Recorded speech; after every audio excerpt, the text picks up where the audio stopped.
ninka waxa madaxiisa ku beeray bariiska isagoo timihiisa ka dhigay beertii uu ka bixi lahaa bariisku bariiska uu ku beeray madaxiisa wuxuu isticmaalaa cunto ahaan isagoo karsanaya wuxuu leeyahay uma baahni beer oo madaxayga ayaa beer iigu filan waxaan mawduucan idgula wadaagi doonaa sida uu bariisku ugu beeray madaxiisa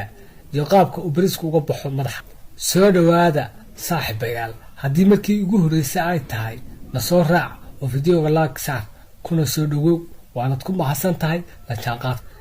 ninkan waxa uu u dhashay wadanka Hindiya waxa uu baraha bulshada qabsaday markii laga soo dubay fiidiyoogan ninkan bariiska madaxiisa ku beeran wuxuu ku qabaa dhibaatooyin badan